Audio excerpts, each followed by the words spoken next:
Um, yeah, so I basically I'm the reason everyone's here because I created the 2028 puzzle. So you're welcome. No, I'm just kidding.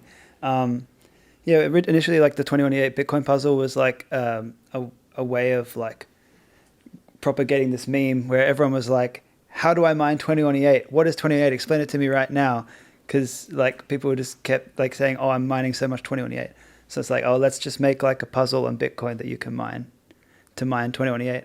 And like initially that was put out there as just it was just a meme, really. It was like a few hours of JavaScript code and whatever. I'm just like, hey Mark, check this out. He's like, and then yeah, people started trying to optimize it themselves. But um, what I realized is because I made it the most like efficient possible, I guess, footprint in Bitcoin script for a proof of work puzzle.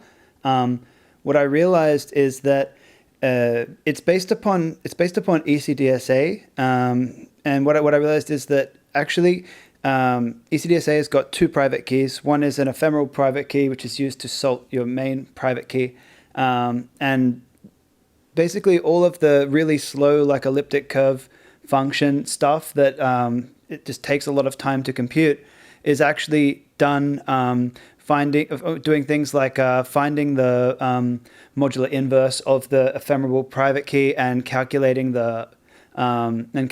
its R value and things like that. So what I like I went through it all and I realized that if you just use an ephemeral key of like the number one, then you can the modular inverse of one is one because like the smallest common denominator between one and the point of the order of the curve is one. So you can basically just skip all of that computation, and so then your private key becomes a nonce that you basically mine on, and there is no actual elliptic curve mathematics required to generate a valid ECDSA signature. And so I've been working on implementing that in C and OpenCL, so that it can run on any hardware, and hopefully in the future CUDA, Metal, whatever. Also like looking into maybe Rust, WGPU, that sort of thing. But yeah, so basically, why that's interesting is because you can take the most efficient Bitcoin puzzle and then you can make it that the overhead of doing the actual ECDSA part is literally one big number addition, one big number multiplication, and one big number modulus, and then SHA-256. So it's really like three mathematical operations is actually like the overhead.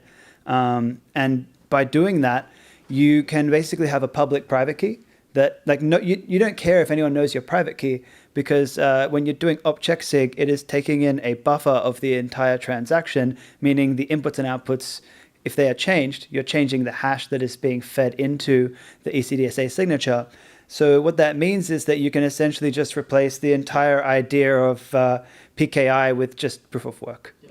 So yeah, you don't really need to care about private keys. You just need to buy GPUs. Yeah, so that's what I've been working on.